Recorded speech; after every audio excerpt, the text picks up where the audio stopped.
네, 2부 이슈 인터뷰로 이어갑니다. 정부와 화물연대 총파업 닷새 만에 마주 앉았지만 서로의 입장차만 확인하고 끝났습니다. 정부는 안전운임제를 3년 연장하고 품목 확대는 곤란하다는 기존의 입장을 공고히 했고요. 경기가 어렵고 피해가 가시화되는 상황에서 조속한 복귀를 요청하기도 했습니다.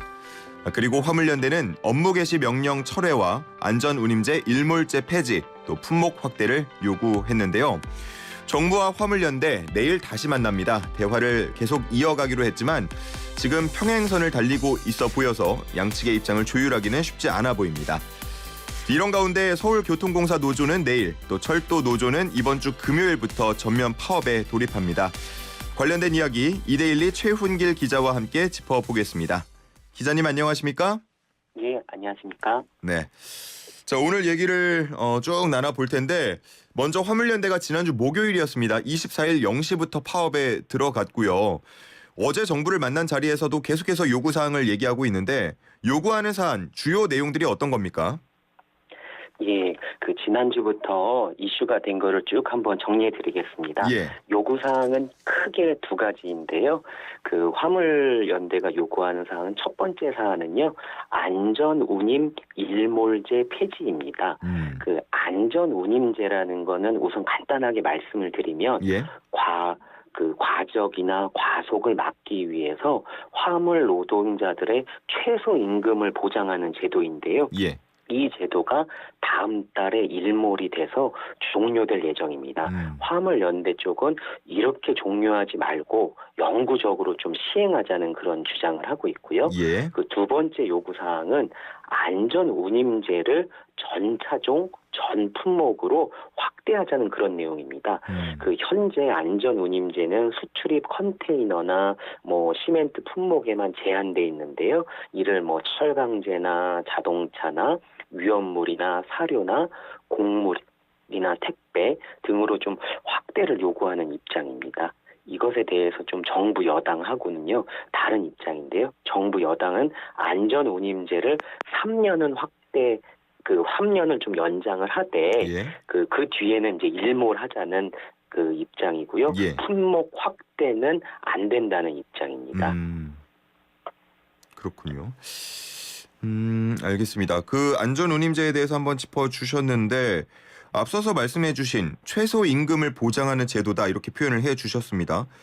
화물 노동자에게 필요한 제도라면 굳이 일몰제를 해야 하는 걸까 하는 생각을 하는 분들 계신 것 같은데 정부와 화물연대의 안전운임제 효과에 대한 입장이 다르다고요? 예, 그렇습니다.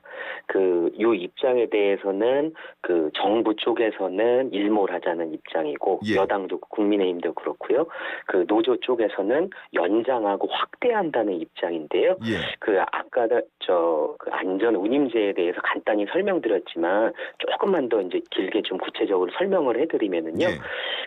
제가 요 방송 준비하기 전에 요번에 화물연대 쪽 집회에 참석하신 덤프트럭 기사분 얘기를 들어봤어요. 예. 근데 화물차 아마 업계 쪽에서 아마 들어보실 수도 있으실 것 같은데요. 탕뛰기라는 말이 있습니다. 그게 뭐죠? 덤프트럭 기사들이 정해진 일당을 받는 게 아니라요. 네. 운행을 얼마나 하느냐 횟수에 따라서 돈을 받는 방식이거든요. 그렇기 때문에 예를 들면 서울에서 부산을 몇 회 이렇게 몇 탕 뛴다. 그럼 그거에 따라서 이렇게 돈을 받는 임금을 받는 구조이기 때문에 아마 운전하시면 많이 겪으셨을 수도 있는데 트럭이 빨리 달리거나 그래서 좀 위험해지거나 과속이나 과적 그런 우려가 되고 그런 경우도 있었잖아요. 예. 그래서 이제 이게 왜 그러냐면 빨리빨리 왔다 갔다 탕뛰기를 해야 되니까 한 만큼 돈이 되니까. 예, 맞습니다. 그래서 좀 과속할 수밖에 없는 구조였는데요. 예. 이게 그러다 보니까 사고도 나고 사고 우려도 크니까 문재인 정부에서 국정 과제로 안전운임제가 이게 도입이 됐습니다. 예. 아까 말씀드린 것처럼 이런 과속이나 그런 걸 하지 않도록 최소 임금을 보장을 하고요. 만약에 그보다 낮은 이제 운임을 주는 화주에게는 과태료 500만 원을 부과하는 제도인데요. 예. 이 제도가 있기 때문에 실제적으로는 당연히 화물 노동자 입장에서 보면 최소한의 어떤 그 안전을 보장을 받으면서 최소한의 어떤 그 임금을 받을 수 있기 때문에 그 뭐 필요하다는 그런 좀 주장을 많이 하고 있습니다. 예. 그러면은 국토교통부 입장은 어떤가요? 예, 국토교통부는 좀 다른 입장입니다. 이렇게 좀 그 운임을 보장하다고 보면 예. 그 국토부에서 요번에 발표한 내용을 보면 물류비가 그러면 결국 그 오르게 되고 예. 결국 이 비용이 소비자 부담까지 또 전가가 된다. 결국은 그런 소비자까지 전가된다. 예. 예. 그리고 두 번째로는 이게 품목별로 뭐 시멘트든 아니면 확대하려고 하는 게 뭐 택배든 아니면 철강제든 자동차든 이 각 산업별로 품목별 특성이 다양한데 이걸 운임을 이렇게 똑같이 그 안전 운임제로 확대를 하게 되면 산업계 입장에서는 이게 좀 부담이고 실제적으로 현실적으로 그거를 이렇게 정하는 것도 쉽지 않다. 그래서 일몰제라는 게 시간이 지나면 이 법률이나 각종 규제의 효력이 그 자동적으로 없어지는 거잖아요. 예. 그러니까 자동적으로 좀 없어지면 좋겠다. 그런 입장을 얘기를 하고 있고요. 예. 특히나 이제 그 이번에 이제 윤석열 정부가 친시장 기조로 하면서 이제 출범을 하다 보니까 조금 더 요런 그 정부 쪽에서는 요런 좀 그 물류비 부담 그 등을 좀 얘기하면서 좀 난색을 표하는 게 지난 정부하고는 조금 다른 입장이 됐습니다. 그렇군요. 이 정부는 화물연대의 무기한 총파업과 관련된 위기 경보를 최고 단계인 심각으로 격상을 했고요. 정부가 파업에 대비하기 위해서 이렇게 중대본을 꾸린 거는 사상 처음 있는 일이라고 하는데 뭐 그만큼 피해가 가시화되고 있다라는 의미인 건가요? 예, 맞습니다. 그 어제 이상민 행정안전부 장관이 그 중앙재난안전대책본부 그 짧게 얘기해서 중대본 회의라고 하죠. 회의를 마친 후에 브리핑을 했습니다. 예. 이때 이 장관이 하루에 3천억 원의 손실 발생이 전망된다. 이렇게 피해를 우려했는데요. 예. 실제로 이게 어떻게 계산하는지 보니까 지난 6월에도 이런 이제 화물연대 그렇죠. 파업이 있었는데요. 예. 그 8일간 했을 때 그 정부가 추산한 피해액이 한 2조 원 정도 됐다고 합니다. 예. 그래서 요 일수로 계산하면 하루에 한 2, 3천억씩 이번에도 똑같이 이제 손실이 발생된다. 그렇게 해서 피해가 이제 좀 가시가 될 거다라고 예. 해서 좀 얘기를 하고 있고요. 근데 왜 중대본을 열었느냐? 그거를 제가 알아보니까요.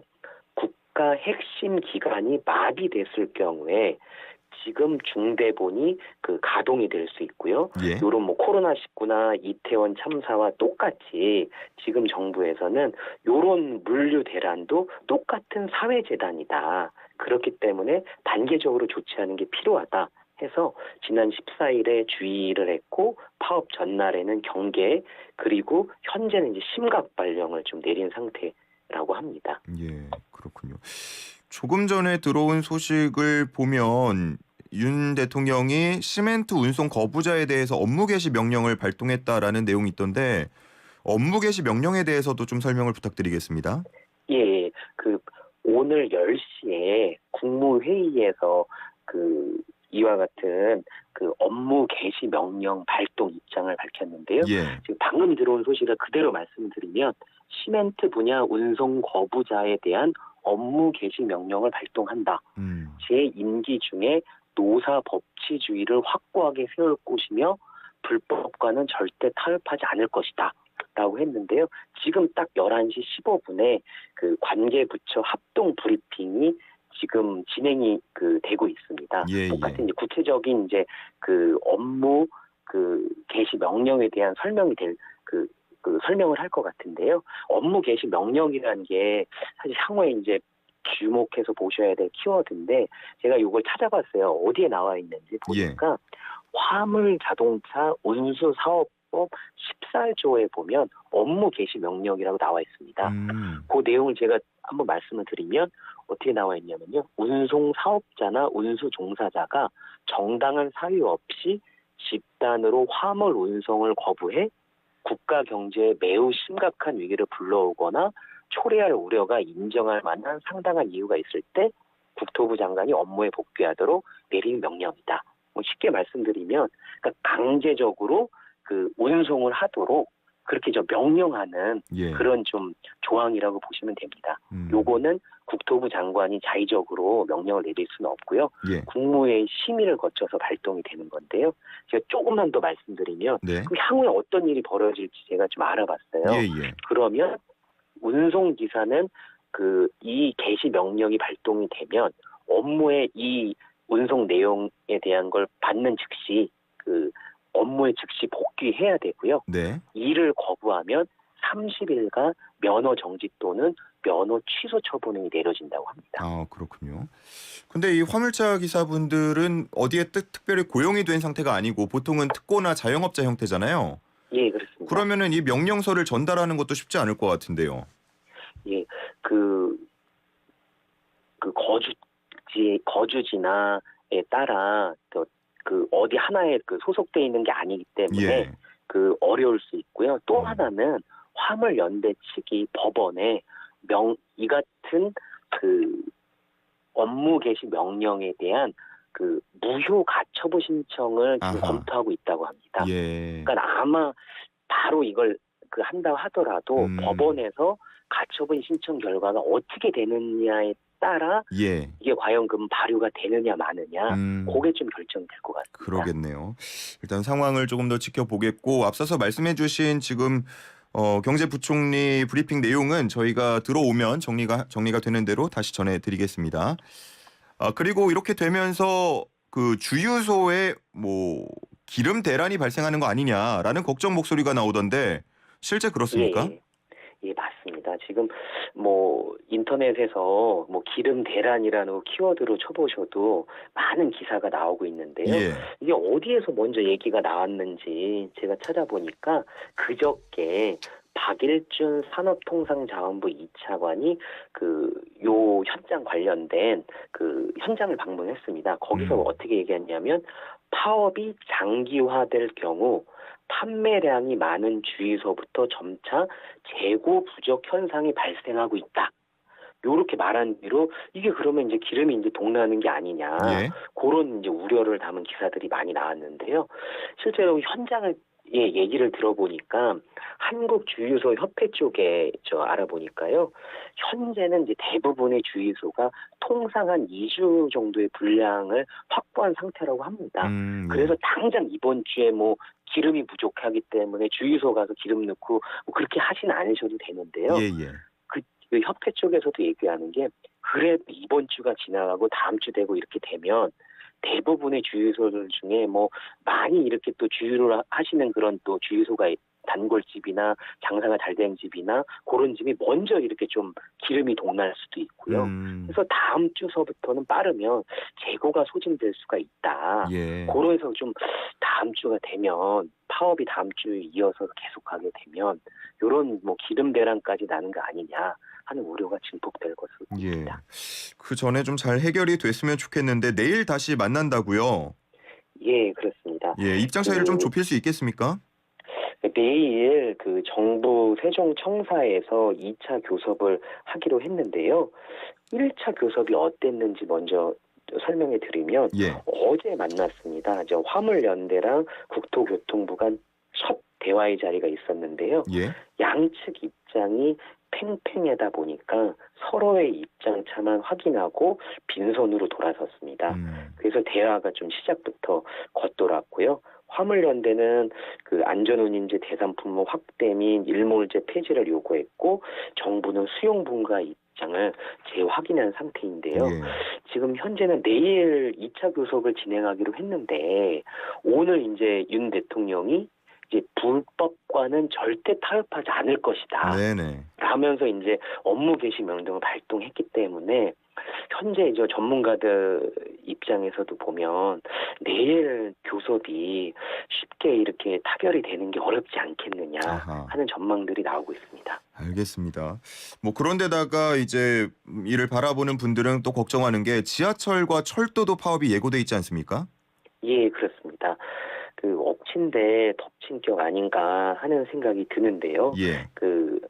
사회자님께서 앵커분께서 조금 전에 사회하시면서 말씀 주신 것처럼 서울교통공사 노조가 내일 파업을 예. 한다고 했고요.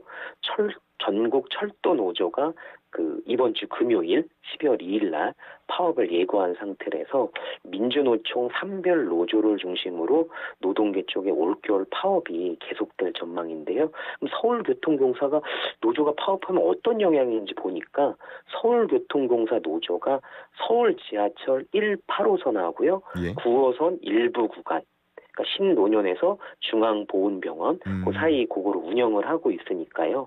거의 대다수의 좀 전철이 좀 운행되고 있고요. 여기 그리고 또 전국 철도 노조는 KTX랑 무궁화호 그쪽들의 영향이 있어서 아마 이게 예정대로 파업을 세게 하게 되면 예. 감축 운행이 예상이 되고 그리고 아침 출근길에 또 출근 대란도 우려되고 있습니다. 예. 끝으로 짧게 여쭤볼게요. 파업은 분명히 법에 의해서 하는 거고 또 노조도 준법투쟁이라고 부르기도 하는데 지금 화물연대나 아니면 지하철 철도 파업들 많은 분들의 공감을 받지 못하고 있는 분위기인 것 같아요. 실제 그렇습니까? 예, 그렇습니다. 이게 여러 언론사에 따라 입장도 다르고 사설도 다른 것도 나오지만 예. 실제 일반 국민들 입장에서는 공감을 쉽게 하기가 힘든 게요. 지금 경제 상황이 상당히 좋지 않잖아요. 예. 내년은 더 경제 성장률이 1%대로 떨어진다는 전망이 나오니까 예. 경기 부진은 계속되고 금리 인상에 따른 가계 부담도 더 가중되는 상황에서 예. 사실 이런 물류나 기름이나 아니면은 전철이나 그런 게 사실 이게 실핏줄처럼 우리 실생활하고 연결이 돼 있고 사실 이런 대란이 벌어지면 바로 이거를 힘없는 서민들이 다 이렇게 피해를 입는 거잖아요. 예. 그래서 이게 사실 이게 장기간 파업을 하면 그 후유증이 일반 서민들한테 갈 거기 때문에 전문가들 얘기를 들어보니까 강대강 정면 충돌로 가는 건 좀 막아야 된다. 아하.